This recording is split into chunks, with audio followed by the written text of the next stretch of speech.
You're listening to the Back Home Network, presented by Home Field Apparel.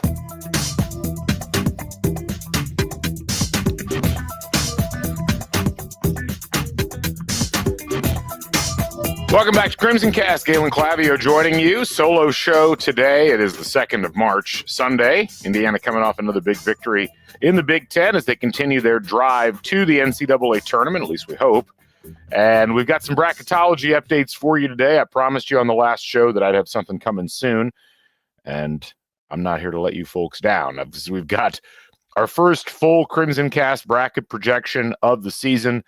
You know, we've still got essentially a couple of weeks in the season, but conference tournament's about to start this week. It's time that we start taking this stuff seriously. And Indiana, who looked essentially like you could leave them for dead about 3 weeks ago, has leapt back into the picture even further than most of you might be expecting. We're going to talk about that here in just a second, as well as what happened in that IU versus Washington game, as well as the uniforms that Indiana wore. A surprise to some people, but a pleasant one, I think. A lot of people with some pretty positive reactions. Not everybody, but a lot of people really enjoyed what they saw out there. Before we get started, just a reminder, we're brought to you by Home Field Apparel, your place to go for the finest in college fashions, the softest fabrics, the coolest designs. Whether you're shopping for Indiana gear, or as you can see from my hoodie here, whether you accidentally grabbed the wrong thing out of the closet before you hopped on your podcast instead of wearing the Script Indiana hoodie that I thought I was pulling out. I've got my USC Trojans hoodie, which is one of my favorites, I have to say. Very nice, soft hoodie. Like the rest of Home Field Apparel's various offerings, you can find pretty much anything you're looking for in the college space. Use the code HOME23 and get 15% off your first order. Again, homefieldapparel.com. Be sure to follow them on the social media as well. Instagram, TikTok, X. I mean, they're everywhere. They do a great job with their social media. Go ahead and give them a follow. Reminder, folks, we're on Substack, crimsoncast.substack.com. It's free to sign up, get podcasts delivered right to your inbox as they are minted and put out, and occasionally get an extra video, a VIP video that we send to our paying subscribers. You don't have to pay, but if you'd like to financially support the podcast, $5 a month or $50 a year, we certainly appreciate your support. Also, just a reminder, we are going to be continuing to remind you that we're on YouTube. You can watch us do the podcast live, not live necessarily. Sometimes we're live, but most of the time we're doing it on delay. But a lot of people choose to subscribe to the YouTube channel. Over 7,200 people have subscribed to the Back Home Network channel. Go ahead and head over there and be one yourself. Just search YouTube for Back Home Network and hit the subscribe button. We'll see you there. All right. Let's talk first about the game yesterday. First, the uniforms. Indiana coming out, and I had gotten some advance notice on this, but Indiana black uniforms with the red and white script on the front. We saw these uniforms earlier in the year with the women's team, and everybody was like, well, we're going to see them with the men's team. It didn't look like we were going to, and this was kind of a surprise. No advance notice, no graphics from the athletic department or anything, just boom, Indiana's wearing them. I thought they looked good. I don't know if I'd want to watch this all the time in black, but the script was very nice. And, from my perspective, some change-ups in the uniform structure is a good thing. I mean, I think Indiana has gotten far too focused on looking the exact same as they did a while ago. And look, there have been changes in uniforms over time, too. A lot of people just think we've been wearing the same uniform since 1899. That's just not the case. So I thought that they looked good. Obviously, I know there's going to be some people who never are interested in seeing Indiana wearing black under any circumstances. There are many important things about IU basketball and the health of the program. That one ranks about as low as I think you could possibly get. But certainly I understand some people have aesthetic tastes and just can't get the vision of Purdue out of their heads whenever they see the color black. I actually thought the uniforms looked more like Louisville than Purdue, which is also not necessarily a team I would like to emulate, but I think as a change-up, they looked good, and I wish we could get that script in the red and white as well with either red jerseys or white jerseys. So we'll see what happens moving forward, but it's nice to know that there's at least something else in the IU uniform arsenal.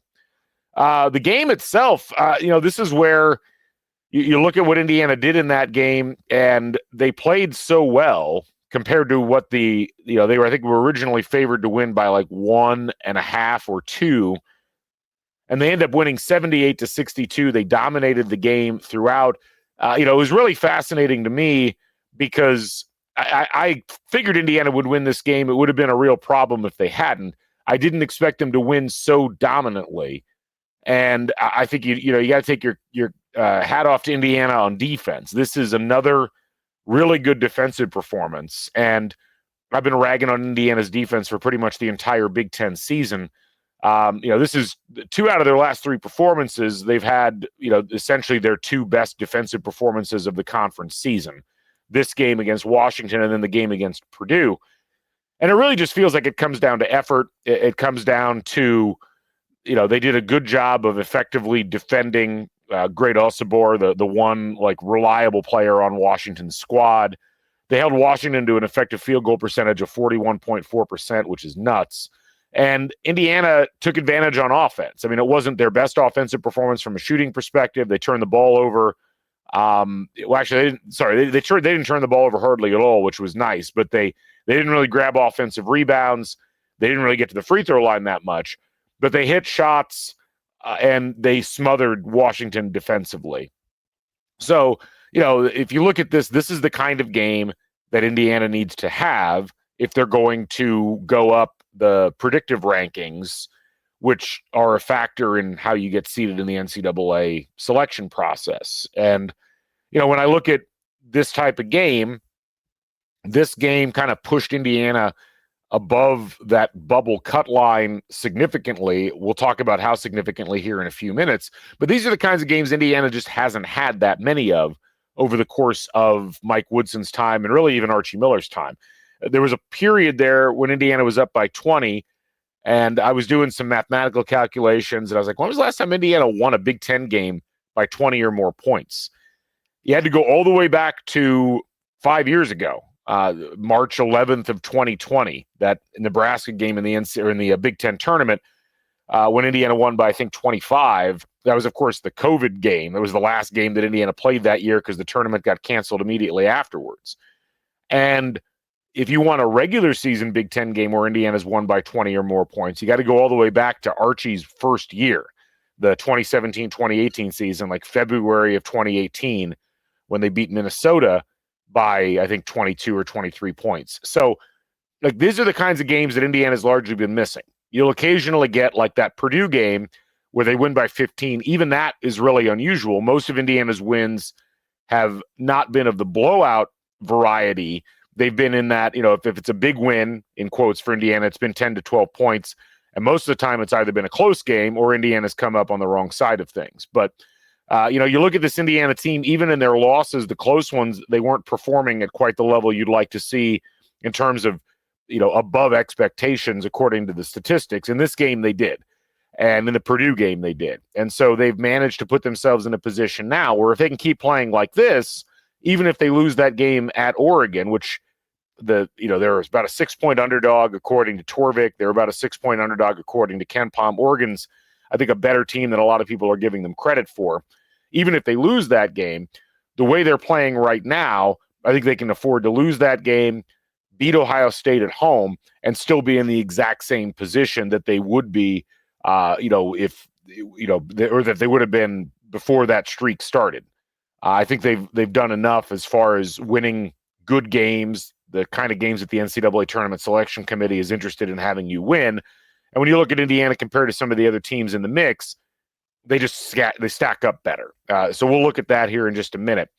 But no, overall, we talked before about the kinds of contributions Indiana's been getting from various players.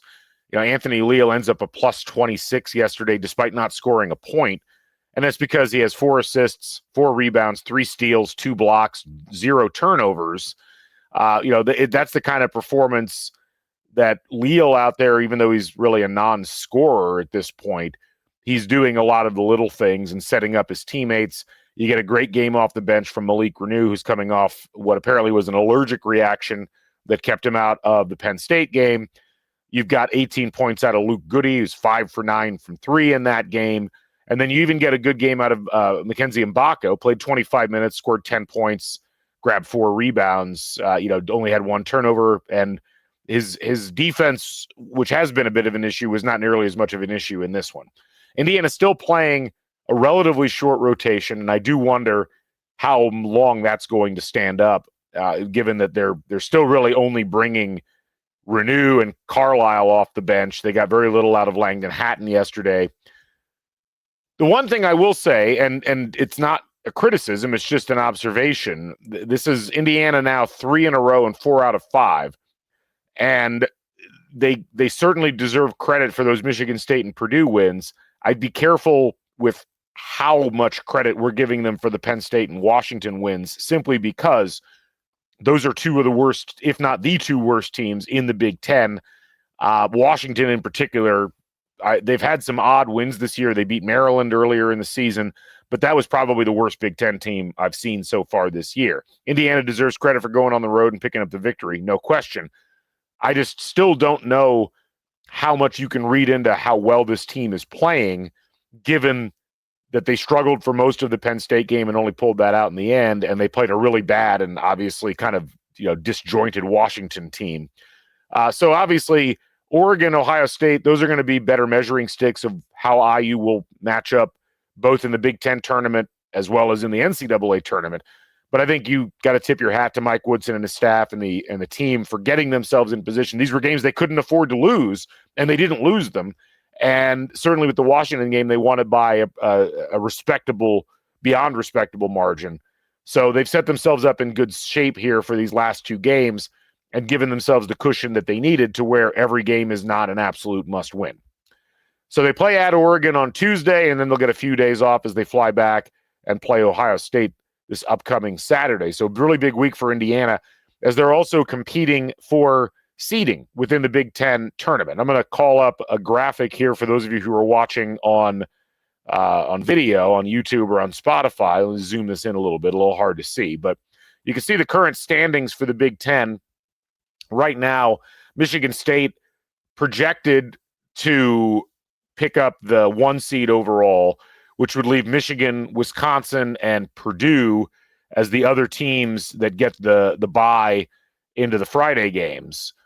Right below that, you've got Maryland, UCLA, Illinois. That's your 5, 6, and 7. Indiana right now is in a really interesting spot because at 9-9, they are a full game ahead of Ohio State, and Ohio State hosts Nebraska. Indiana goes to Oregon. If Indiana loses that game and Ohio State wins their game, those are both what you would expect to see from the mathematical projections, it sets up to some degree one of the most important games of the season in the Big Ten in terms of seeding, as it would be a 9-10 Indiana versus a 9-10 Ohio State. And the winner of that, barring any other obstacles or any other things that occur, and there's a couple of scenarios here, but essentially, if Indiana wins that game, they would be guaranteed no worse of the 9 seed, which is big because if you get the 9 seed, you get to skip the first day of the Big Ten tournament. Ohio State, if they win, gets the 9 seed. Indiana would drop to the 10 seed at that point.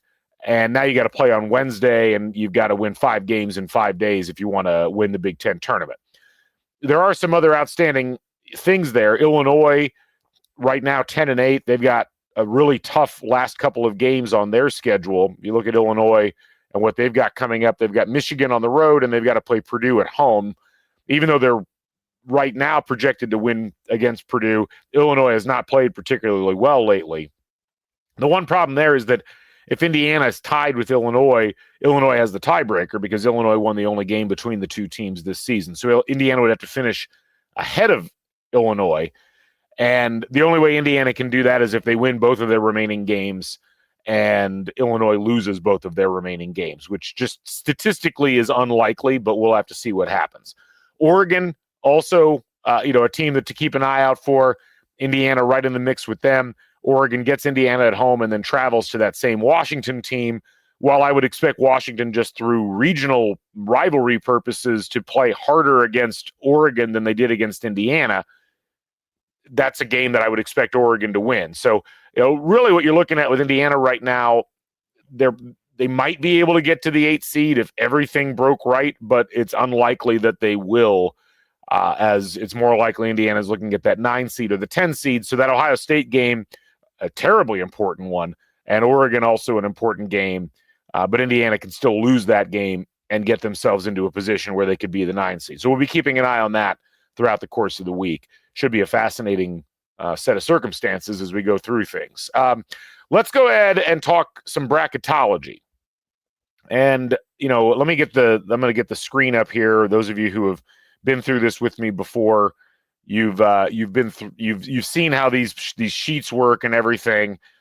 So I'm calling up the sheet first for Indiana, and I just want to kind of everybody to see what it looked like. Let me get it set up on the screen here. There we go. So for those of you who have seen these workbooks, which are the product of the great Chad Sherwood of hoopshd.com, this is what I use these days to do brackets, and it does a great job of looking at all of the numbers and all the important things that you have to consider when you're trying to decide whether a team is going to make the tournament and then how to seed them compared to everybody else in the field. So we know a couple weeks ago, Indiana was on the fringes of the NCAA discussion. It didn't look like Indiana was going to really be in a good position to do anything. Now, since then, they've picked up 2 quad 1 wins, and that's completely changed the way that you would look at Indiana. The win at Michigan State, the win at home against Purdue, those are quad 1 wins, and they're going to stay that way. They've also seen Penn State kind of stabilize, so that win that they had in the Palestra earlier this year, that's still a quad 1. And Penn State's 67th in the net. It seems unlikely they would lose enough games the rest of the way that they would fall out of the top 75. And then, of course, Ohio State on the road, that's going to remain a tier 1 win or a quad 1 win for a while. What's going in Indiana's favor is a couple of things. First of all, if you'll note, like Indiana right now, as I'm scrolling through this, Indiana, all of their losses are quad 1 losses. Their worst loss is that loss at Iowa. That's a quad 1 loss still. And the nice thing is Indiana's got 2 games the rest of the way that even if they lost both games, there would be quad 1 losses as well, at Oregon and then Ohio State. Actually, I'm sorry. If they lost to Ohio State, that'd be a quad 2 loss. That's still not terrible. That would be their only quad 2 loss of the season. But you'd like to not have that on your record as a quad 2 loss if you can avoid it, obviously. But both of those games, will be important wins if Indiana can pick them up. Indiana would love to add 1 more quad 1 win in the regular season, and the only way they can do that really is by beating Oregon at Oregon. But even if you just beat Ohio State, you get a nice kind of upper level quad 2 win with that. And when you look at the rest of Indiana's predictives and all the things you want to keep an eye on, they've got 5 wins away from home, 4 road wins, 1 neutral win. They're right now, their strength of schedule is 34th, so that's not an issue. The aggregate of their resume, so looking at what they've done up to this point, they're about 41st in the country there. And in the predictives, they're about 49th. That combo of those 2 things puts Indiana squarely in that 11-12 seed range. And when you start looking at some of the other teams that are in the mix, like if you look at, for instance, Georgia, a team that Indiana is kind of battling with for positioning, I still have Georgia barely ahead of Indiana in the mix because they have a slightly better strength of schedule. They have 4 wins in quad 1 as well. They don't have any bad losses either. They just picked a nice win on the road at Texas. It was at Texas yesterday. And their predictives are slightly better than IU. Their resume is just ever so slightly worse. But this is an example of the teams that Indiana is going up against in this process. And I think what's important for Indiana is you look at some of the other teams in the Big Ten, like Nebraska.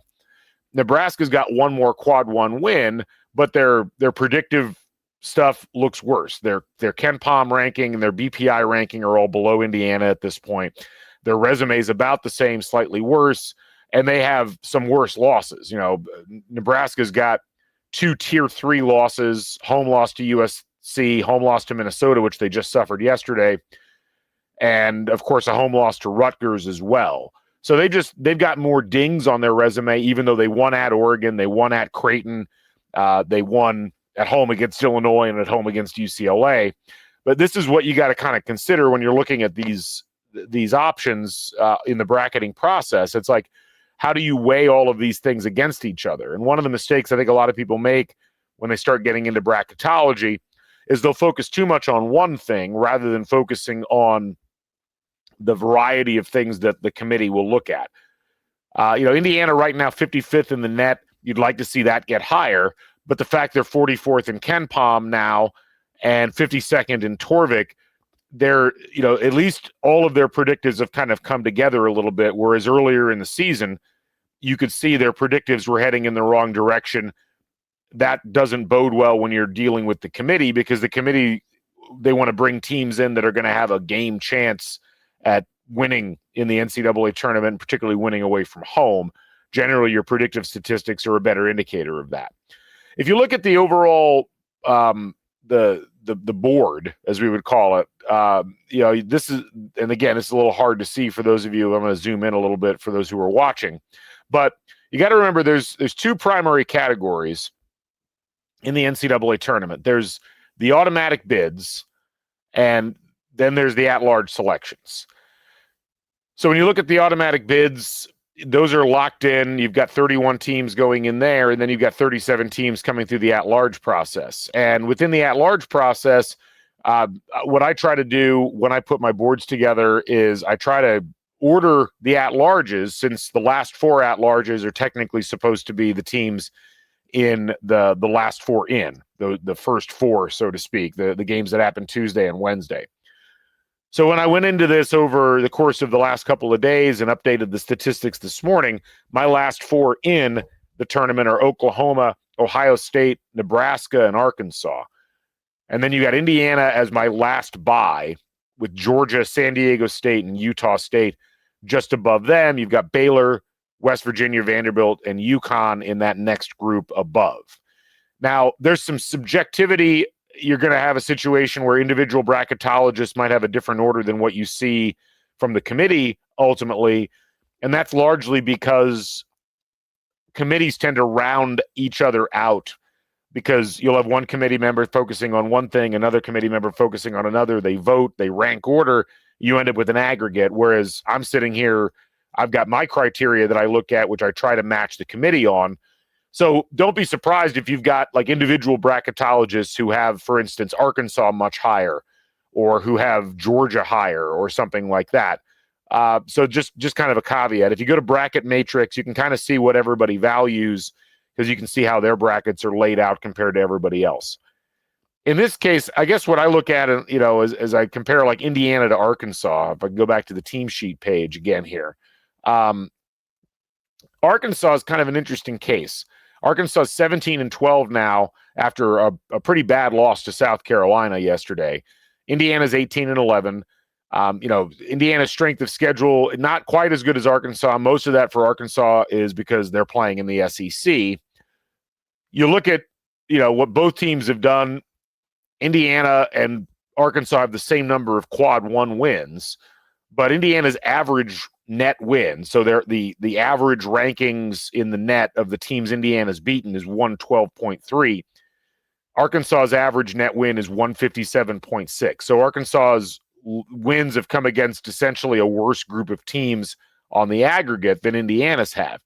You look at, again, the resume, Indiana looks slightly better, averaging a 41. Arkansas averages about a 45. Arkansas's predictives are better, but they're basically the same. Arkansas's 42nd in KenPom, Indiana's 44th. Arkansas's 49th in Torvik, Indiana's 52nd. This could go either way, but when I look at this, what I'm seeing is an Indiana team that's got one more road/neutral victory and has, I think, at least from my perspective, a slightly better collection of wins if you account for the tier 2 wins alongside the tier 1s. So again, there's some subjectivity here, but this is why I ended up ranking Indiana the way that I ranked them. Looking back at that board and then looking at the way that the rank order happens, the S curve, where you take the automatic bids and the at-large bids and you rank them in order, it's a really interesting field. And there's going to be a lot of clustering of SEC teams, Big Ten teams, and Big 12 teams up in that top 16, to the point that I think some of the bracketing procedures that we've gotten used to seeing, the committee may not be able to follow them, simply because you're supposed to keep the top 4 teams from each conference in separate regions. I don't think you can do that with the SEC, given that right now in my top 16, I've got 6 SEC teams. There's 4 Big Ten teams, there's 4 Big 12 teams. It is a very centralized group of teams at that top level. But looking at the order that I've got, I think Auburn right now is the clear number 1 seed overall. Houston and Duke, you can kind of go back and forth. I gave Houston the nod because they have a tougher strength of schedule, and I think they're playing in a much tougher conference.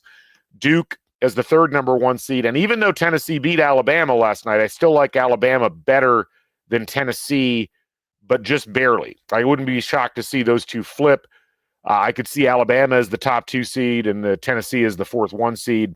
It's really just going to depend on what happens over here the next couple of weeks. Alabama has a much tougher road down the stretch than Tennessee does, so we'll see what happens there. Then Florida, Michigan State, Wisconsin, Texas Tech, Iowa State, St. John's, Purdue, Michigan, Kentucky, Arizona, and then Texas A&M. That's my protected seeds. So you go down the list and you can see like Indiana, where they land in this from my perspective would be as one of the last 11 seeds that isn't a play-in game. In fact, I believe they are the last.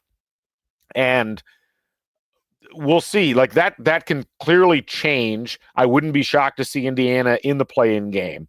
At this point, if Indiana loses both of their remaining regular season games and also loses in the Big Ten tournament, that's where I think you start to get into the danger zone.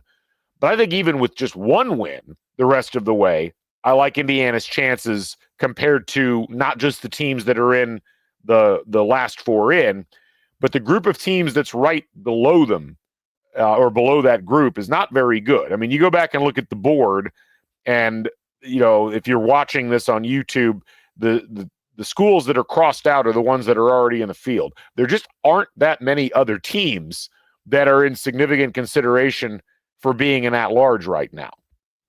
I overbuild my list so that I make sure I don't miss anybody. But if you go down the list of the teams that I had under consideration that didn't get selected into the field, you've got San Francisco, who I think is clearly below Indiana in almost every meaningful metric. You've got Texas, who's going in the wrong direction, and I don't think their resume really compares to what Indiana's been able to do. It's close to some degree, but I mean, if I type Texas into the board, Texas right now 16-13. That's a real problem. Their resume averages out to 58.3 among the various services, whereas Indiana's averaging out to 41. Their predictives are about the same as Indiana's. And again, they've got a much worse average win than Indiana's got if you look at the average rating of the teams in the net. So, I would put Texas underneath not just Indiana, but also underneath the 4 teams that are below Indiana in the at-large field. Going down the list, Northwestern is probably not making it. North Carolina, if they make it, it's going to be a miracle run down the stretch. They're going to have to win some games that they haven't shown being capable of winning. The other thing about the ACC, what's hurting North Carolina, what's hurting SMU, what hurt Clemson in terms of their seeding is that the ACC sucks. Like you'll hear people talk about, well, this team should be given credit because they won 12, 13, 14 games in the ACC. My answer to that is no. That's wrong. Like this is like every year I feel like all we hear about is complaining from ACC sources about how nobody takes the ACC as seriously as they should. And then you look at their teams and they're like, well, the reason for that is your teams suck. Like, of course we're not taking you seriously. And that's the case here. North Carolina just blew out Miami yesterday, but they blew out Miami. Miami's got 6 wins on the season. Don't take them seriously, please. Other teams that are in the mix, Xavier, probably my first team out, but they have essentially no wins of note. Villanova, same thing. George Mason's not a serious candidate. SMU, not really that serious. They're going to need a big run here at the end. North Texas, no. Cincinnati, no. Boise State maybe has an argument, but I don't see them getting in ahead of the teams that are currently in the list. And then you've got Boise State, Colorado State, and UC Irvine. I mean, that's the list of teams. So I like where Indiana's at right now. And again, even if they go on a bit of a losing streak, they're going to have, for the most part, as long as they're not getting blown out in these games, they're going to have a better resume and a better overall look than the teams that they're going up against for the final spot in the field or whatnot. So, final aspect of this, and honestly, the bracket as it sits now is not that important to focus on because these matchups are going to change. But if you're the type of person that really likes looking at matchups and seeing where Indiana would be at, Indiana in this lineup would be the 11th seed in the South. They would have a matchup against Marquette in Denver in the first round, and then they would play either Texas Tech or Utah Valley in the second round. Wisconsin would be the 2 seed. You've got Ole Miss as the 7. You've got Utah State as the 10. Towson as the 15. And then on the upper part of the bracket, this is Auburn's bracket.